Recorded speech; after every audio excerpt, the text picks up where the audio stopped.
It is 6:30 p.m. on Tuesday, December 3rd, and I call to order the Planning and Zoning Commission meeting. First order of business is approval of minutes. Commissioners? Motion to approve. Second. Motion by Francis, second by Aram.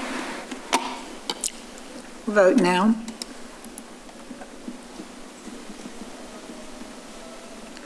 Motion carries 7-0.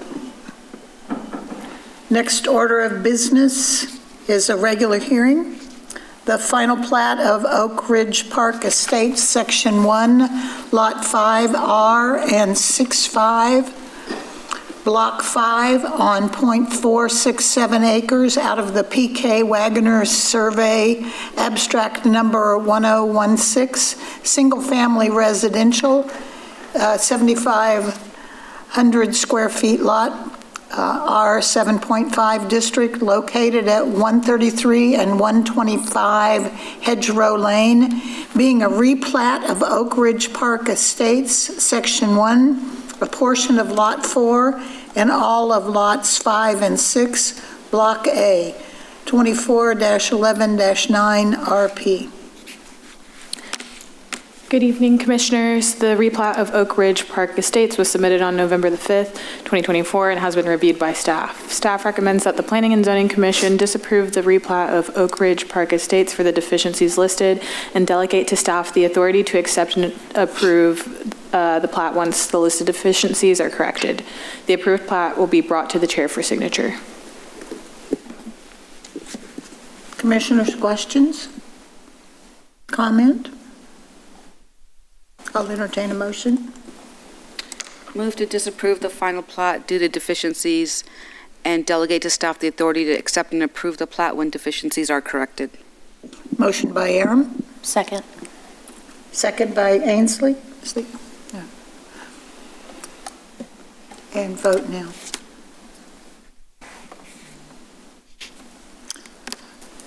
Motion to decline is passed 7-0. I now have a public hearing.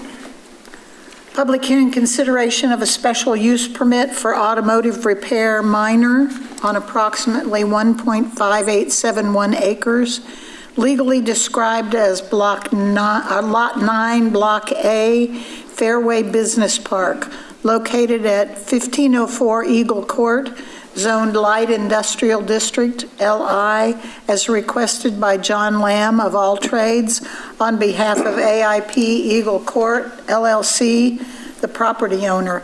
Case number 24-11-20 SUP. Good evening, Commissioners. Last month, I presented a special use permit for a minor automotive use at this location. During this time, I had said that that SUP would allow future minor automotive uses to go into this address without the need for a future special use permit. That decision was changed between the Planning and Zoning Commission meeting and City Council. And there in City Council, the decision was made to require special use permits tied to the lease space and as opposed to the address at whole. The applicant had another minor automotive business looking to operate, going under the assumptions that we were allowing all automotive uses at this location, and it was a last minute change to no longer allow that. Because of this, we are moving forward with another SUP. This is for Liberty Hail, which is a paintless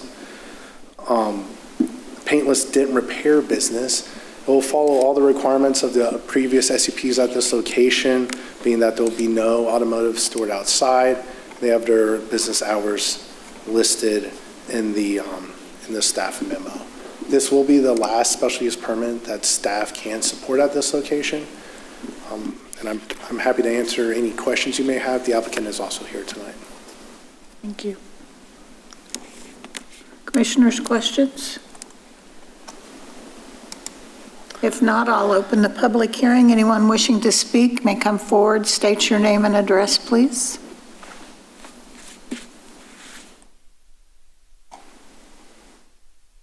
Having no one come forward, I will close the public hearing. Commissioners? Did the city receive any comments about the special use permit from citizens? We didn't receive any comments or any calls, anything. It is a fairly secluded location. Thank you. I will, if there are no questions, I will entertain a motion.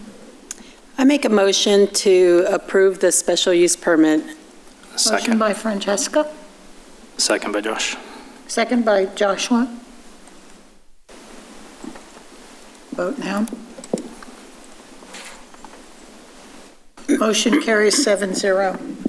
Commissioners, this item will be considered by the City Council for a second public hearing and a final decision on Monday, December the 16th, 2024 at 7:00 p.m. Thank you.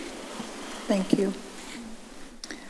Item number 4 on our agenda is a public hearing, consideration of a special use permit for licensed massage therapy on approximately 1.1601 acres, legally described as Lot 2, Block A, Lewisville Plaza, Phase 2, located at 1010 Edmonds Lane, zoned local commercial district, LC, as requested by Yangwan Zhao Top Massage on behalf of Jay Maharaj, and if I messed up your names, I'm really sorry, the property owner. Case of number 24-09-16 SUP. Good evening, Commissioners. So this special use permit is for a licensed massage establishment.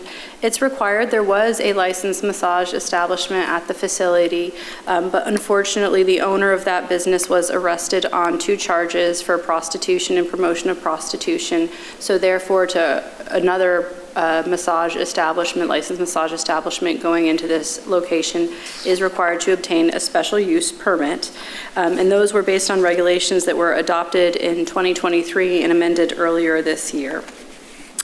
And so we look at the special use permit considerations, and the standard considerations are looking at compatibility with surrounding uses and community facilities, a licensed massage establishment that's operated in compliance with all state and federal laws would likely be compatible with the surrounding uses, but obviously one that's engaging in prostitution and criminal would not be. The second criteria is compatibility with the comprehensive plan and any adopted long-range plans. We are looking for areas in this areas is a thriving neighborhood, so we want to have neighborhood-serving businesses that promote the health and welfare of our neighborhoods. That includes services and retail shopping. And a licensed massage therapy could support that type of neighborhood, but again, it does need to be above board. The promotion or enhancement of the welfare, and again, a licensed massage therapy can promote the local welfare. However, if there's illicit facilities, that's going to have the opposite effect on the area's welfare. And whether the use will be detrimental to the public health, safety, or general welfare. Again, a licensed massage therapy can be beneficial to promoting health, but if it's used for illicit purposes, that's obviously detrimental to the public health. And then conformity with all other zoning regulations and standards. So we do have a section that when a special use permit is required for this reason, it does limit the hours of operation to 7 a.m. to 10 p.m. and it does require that the owner provide documentation showing what actions the owner or operator has taken to ensure that no further violations of the Texas penal codes listed in our ordinances, which are related to prostitution and human trafficking, occur.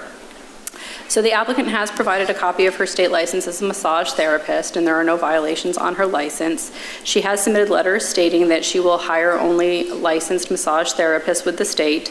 She stated that her therapist would be required to wear medical scrubs and no provocative clothing would be allowed, that workroom doors could not be completely shut during massage sessions, and that the signage would be limited beyond what our standard signage limit is to only cover 10% of the front windows, which would allow more visibility into just the reception area, but not where the actual massages take place. I do want to mention that state regulations require that all massage therapists be licensed and prohibit provocative clothing. While we appreciate the applicant's commitment to take some steps that are above and beyond based on the history of the site and the public interest in making sure we don't have additional prostitution again, we don't feel that it's adequate to prevent prostitution from happening again as staff. The applicant would be able to open a licensed massage therapy at a different location without having to obtain a special use permit. And so for that reason, the city staff is recommending denial of this special use permit request tonight. And unfortunately, I don't see the applicant present unless they've managed to walk in while I've been speaking here. Thank you. Commissioners, questions?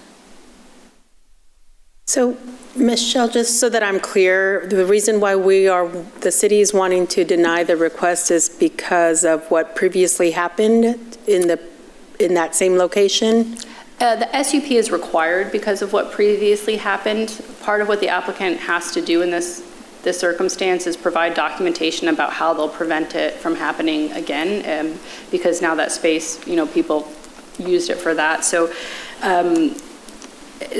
the applicant has to provide the documentation, and we just don't feel that the conditions that have been given to us are sufficient that we can adequately enforce that it doesn't happen again or be sure that it won't happen again. Okay, so she has not provided what the city has requested, like the first letter of intent and the second letter of intent are not sufficient? No, I mean, she has provided those letters, and those are her documentation, but that's all that she's provided with us. And many of the items that she's said that she'll do are required by the state already, and we have had issues even with licensed massage therapists having violations related to prostitution. And so we were hoping that they would be able to provide something above and beyond that. With what they've presented today, we don't feel that it's adequate to ensure that we don't have any additional prostitution at this location. I see. Okay. Oh, Michelle, is there a history of this activity in this area, in this strip center, that maybe is behind some of this decision to not issue the SUP? Yeah, and again, the SUP is only required for this space because of the previous issue at this site. If she were to open a licensed massage therapy at a place that hadn't had this issue, the SUP would not be required at all. She could just apply for a certificate of occupancy and open the massage establishment. The way our ordinance is written is once there's been a certain number of arrests, or if the owner is arrested, the business owner is arrested on charges related to prostitution, then the SUP requirement is for subsequent users. And the reason that we wrote the ordinance like that is we were having issues with PD. They would be able to do an enforcement action on a massage establishment. It would be bought by a different owner and reopen, and they would have similar issues. So if the space next door was open, she could go over there and you wouldn't require the SUP? I don't know if it'd be the space next door, but maybe a different lot or something. Okay, Yeah. okay, thank you. Further questions? Have we received any comments? I have not received any public comments. Thank you. I personally would have wished that whoever wanted to occupy was here to hopefully, explain to us more or give us more detail as to what they wanted to do or how they were going to prevent from, have what the city has requested. I suppose if you wanted to, you could continue it and we could make an attempt to get the applicant to come to the next meeting. Yeah.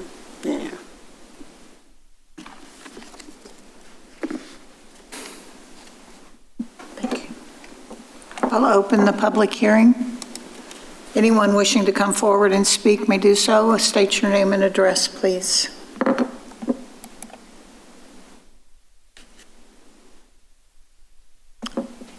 Having no one come forward, I will close the public hearing. Commissioners?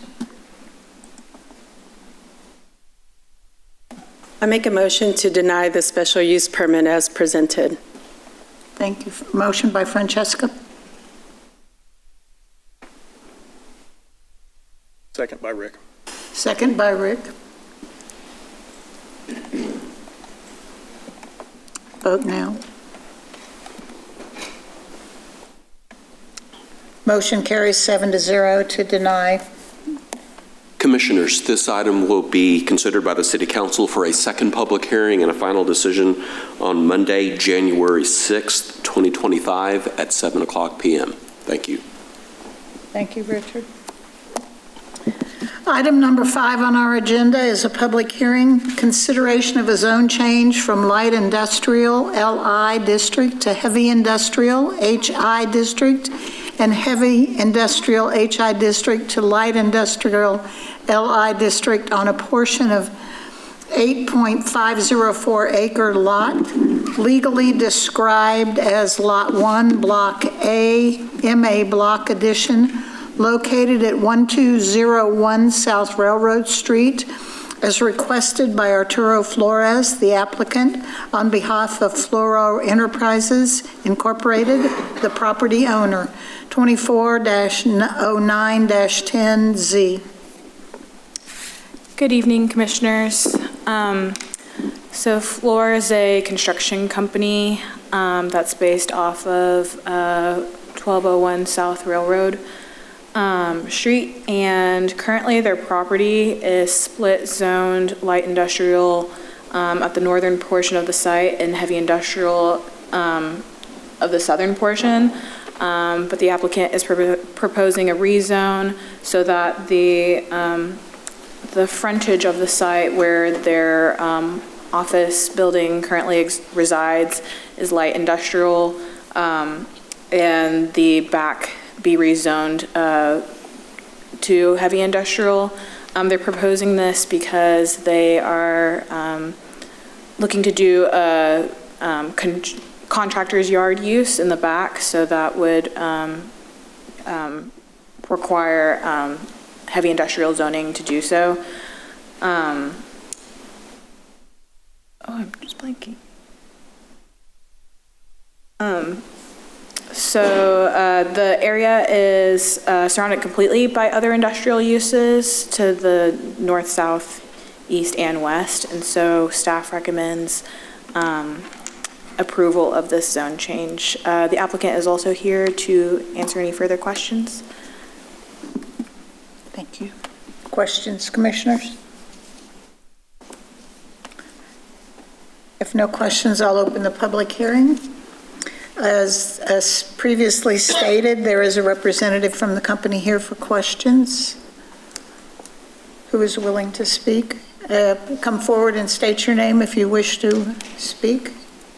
Commissioners, have any questions? Having no one come forward, I'll close the public hearing and entertain a motion. Motion to recommend approval of the zone change as presented. Motion by Rick. Second. Second by Ainsley.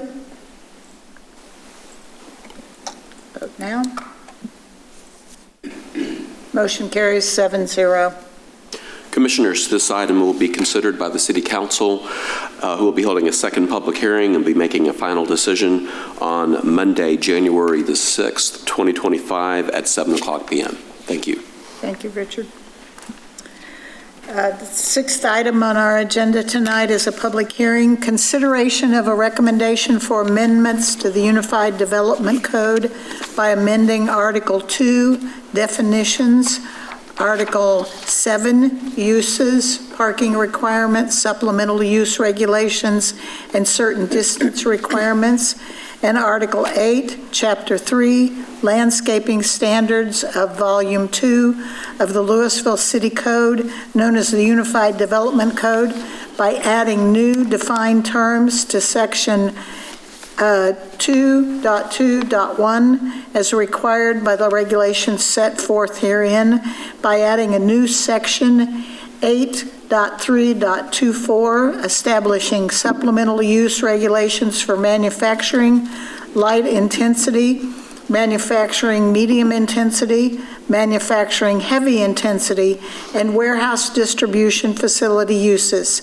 amending Exhibit 7.2.3 and 4, non-residential zoning districts, to add references to the new supplemental use regulations, and amending Exhibit 8.3.3 through 3, approved understory trees to identify certain understory trees listed therein as evergreen. Phew! It's a long one. Good evening, Commissioners. As you can see on this map, great portion of the city of Lewisville has light industrial zoning. That is represented by the blue areas on the map. And of course, the yellow is residential, the brown is multifamily, red is general business.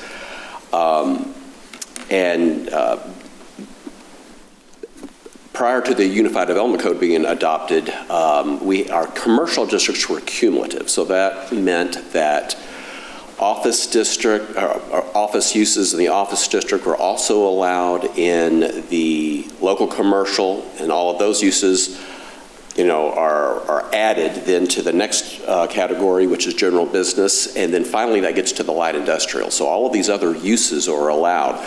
Approximately half of the properties that are currently zoned light industrial were developed with the lower intensity uses, the office, the retail, the service, restaurant type uses, hotels. Really only about half really developed with genuine light industrial uses that are listed in the use chart for light industrial. So our dilemma now that the city's is nearing build out, some of the last large vacant properties that had light industrial zoning have either been developed or are in the process of being developed. So now there is quite a bit of interest out there to redevelop properties that have the zoning, because there is a great demand for warehouse distribution facilities and those often house our various types of manufacturing. And manufacturing is divided up into light, medium, and heavy intensity. So there is great potential that some of our areas that have, for many decades, have been originally developed and used for either retail or office uses could be torn down and redeveloped with higher intensity warehouse distribution and manufacturing, which brings along a lot of impacts, particularly noise, traffic, and potential odors and other impacts that are associated with those type of uses. So that with mixing in office and retail and those other uses, like I said, is quite a concern to staff, and so therefore we're bringing these supplemental standards to help mitigate in the situations where this might happen. These supplemental standards are going to require very large landscape buffers of 50 feet. With one row of evergreen and then two rows of shade trees on top of a 6-foot berm.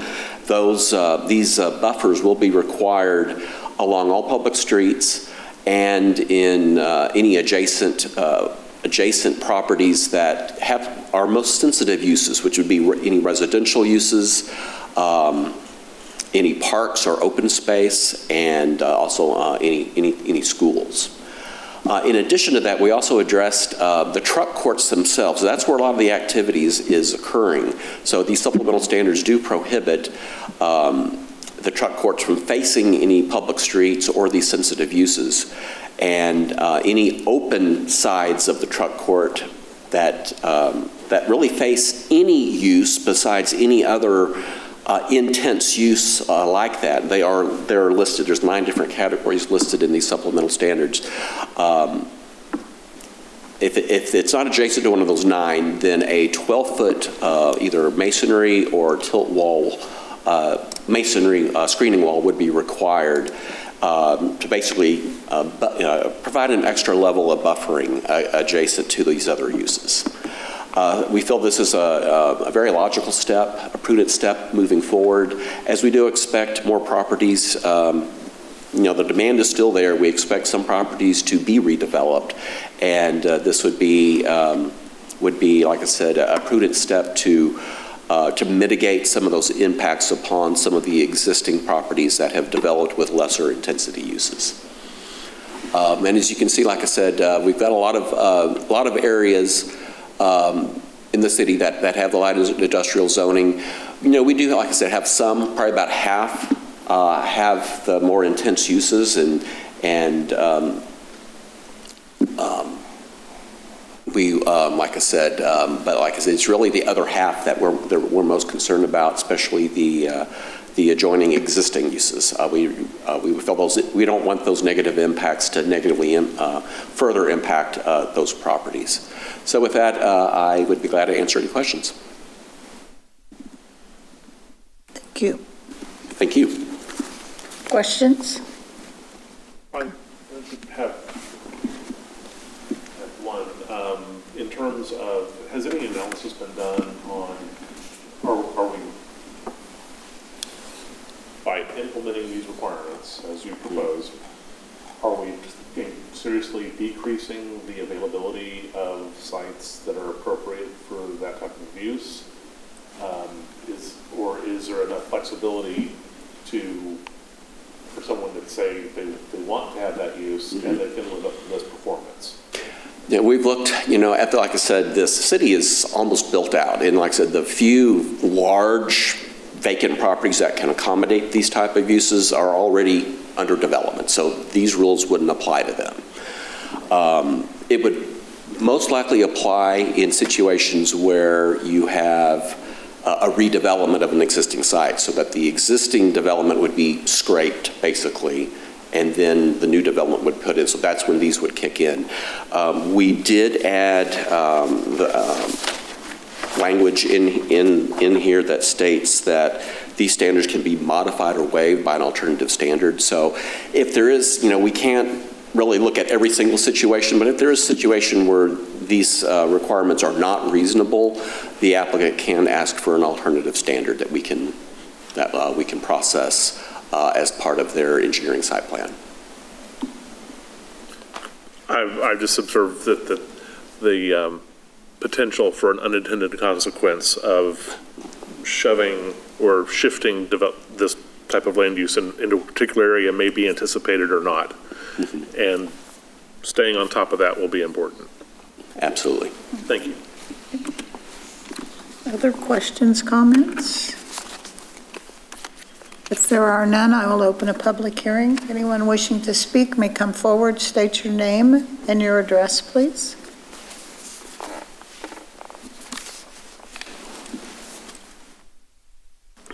Having no one come forward, I'll close the public hearing. Commissioners?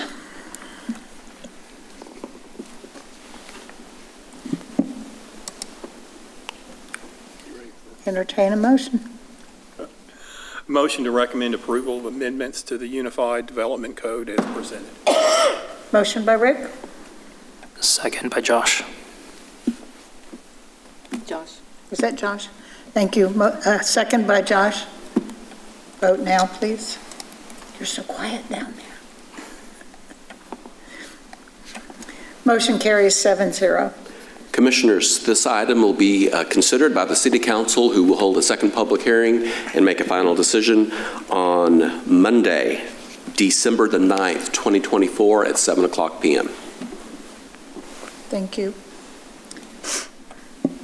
The last public hearing this evening is consideration of the adoption of the Business 121 Corridor Plan. Good evening, Commissioners. We are super happy to bring this plan before you tonight. It has been an effort long in the making, as I know you are all aware. Let me get this on full screen. There we go. And Kendall Howard with HAF is here, and she is one of the consultant team members that really led the project from the consultant team side. So we're happy to have her here tonight. So just to kind of recap everything that we've done, the project started in the summer of 2023, diagnosing what the issues were, data gathering. In the fall, we moved to getting input from the community, having focus groups, having town halls, those type things. In the spring of this year, we started envisioning really what that corridor could look like, did some more outreach based on that, and now we're here to execute and hopefully recommend adoption of the final plan to go to City Council. So do you want to? Thank you. Good evening, Commissioners. So the draft report contains a few chapters that highlights the overall context for the corridor and the purpose of the project. The meaty chapter is the corridor framework. So this presents all of the recommendations related to improving mobility, quality of place, and economic vitality along the corridor. There were also 3 catalytic sites that we assessed in more detail to look at different futures for how those sites could be redeveloped. And then the implementation chapter provides some more detail on steps to realize the recommendations over time. There's also several technical appendices that provide more detailed information. So the recommendations, there's several pieces to it. This first one is a future development vision for the corridor. So it's looking at imagining a future for different parts of the corridors, looking at maintaining stable uses, but then also re-envisioning areas that could be changed over time. The corridor concept plan gives some more definition and introduces concepts related to mobility, commercial vibrancy, and neighborhood investments. So a lot of the written recommendations that are included in the plan are spatially represented on this graphic. Things like safety improvements, commercial vibrancy, revitalizing the catalytic sites, and trail improvements are just some of those recommendations here. And then the bulk of the corridor framework chapter, like I mentioned, is focused on presenting individual strategies that are related to a series of goals, which are here. So I won't read all these, but each of these goals are related to key issues that were identified or brought up during this process, primarily focused on things like safety. That was something that was brought up quite a bit during this process. Also improving the look and feel of the corridor, and also helping to revitalize those catalytic sites as well. So on the subject of the catalytic sites, there were 3 sites that we looked at. The Mill Street realignment area, just to the north of 121 and 35E, the Southwest Parkway Plaza, which is down in the southern part of the corridor, and then both the Lakeland and Bel Air shopping plazas, which are just to the south of the intersection with 35. So as part of this process, we looked at reimagining what these different sites could look like. There's lots of vacancy in many of these sites today. And so we used ArcGIS Urban to do some scenario planning. And I know we've met with this group and council at joint work sessions to walk through these. But essentially, both low and high impact scenarios were developed for each of the sites, and they were based on market realities. We had a market study done for the entire corridor as part of this process. So what the end result was is a series of concept plans for how these sites could be redeveloped over time in the future. And then for the implementation plan, there are almost 80 strategies that cross 12 total goals. So the information on this slide touch on the overall time frame that are associated with the strategies, order of magnitude costs, and then there's also information about whether the strategy is focused on just one part of the corridor or the entire stretch, and then gives some indication on who could provide support in terms of partnerships for implementing the strategies. I won't go through all these, but I did just want to mention that Since we met at the last joint work session with City Council, we have worked through the final prioritization of these strategies. So the strategies that are shown in the bold color or bold font with the purple arrows, those do represent what we're presenting as high priority. So these are ones that either due to critical need or based on public and stakeholder input have shown to be high priority. And so these are things that, as resources are available at the city, these should be strategies to pursue in the near term. So under Goal 1, we have strategy 1.2, 1.4, and 1.7 identified as high priority. Oh, and 1.11, 1.11. Goal 2, we have strategy 2.3. Goal 3, we have strategy 3.1, 3.7. Goal 4, we have strategy 4.1 as high priority. Goal 5, we have strategy 5.1. And then goal 6 is strategy 6.2. Goal 7 is strategy 7.2 and 7.4.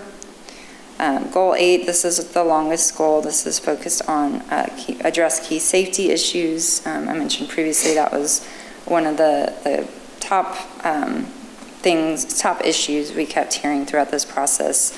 And so there are lots of strategies listed under this goal, also lots of priority goals. So we have strategy 8.1, 8.2, 8.12, and 8.13, and 8.17. Goal 9, we have strategy 9.1 as high priority.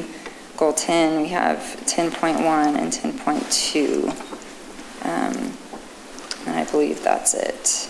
So I'm happy to walk through any of these in any detail based on any questions. But I know we did do some exercises with this at the previous joint work session. So in terms of next steps, we've just kind of recapping some of the recent meetings we've had. We did have a final corridor advisory committee meeting, which is made up of key staff from across all the different departments. We had the joint work session with Council and PNC in mid-October. And then in early November, we also met with TxDOT district leadership. So we had representatives from TxDOT on the corridor advisory committee, so they're involved throughout. But it was important before finalizing the plan to meet with the district leadership as well, and they were supportive of the key recommendations that we were outlining in this plan. So based on this meeting tonight, we are planning to go to council on December the 16th. And I'm happy to answer any questions you may have. Thank you. Thank you. Commissioners, questions? If not, I'll open the public hearing. Anyone wishing to speak, come forward. Please state your name and your address.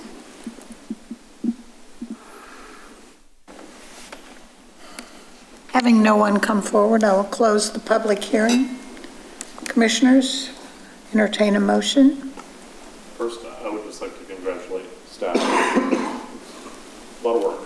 A lot of work. It was a lot of work. Motion by Aaron. Recommend approval of the Business 121 Corridor Plan as presented. Second. Second by Ainsley. Vote now.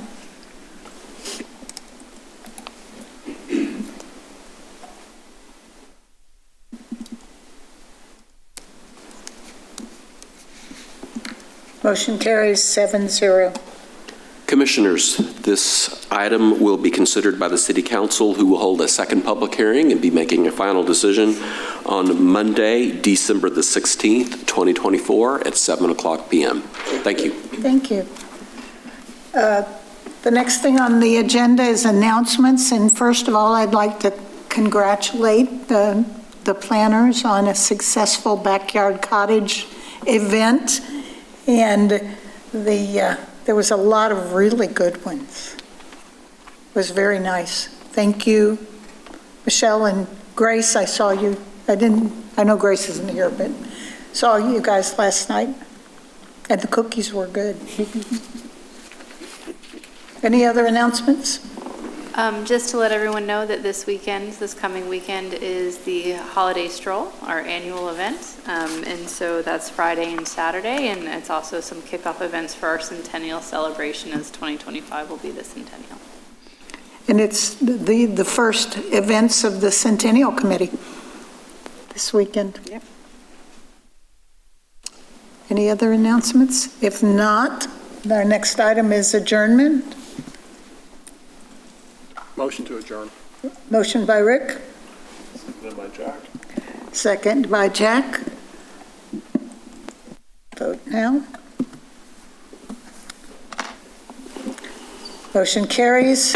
We are adjourned.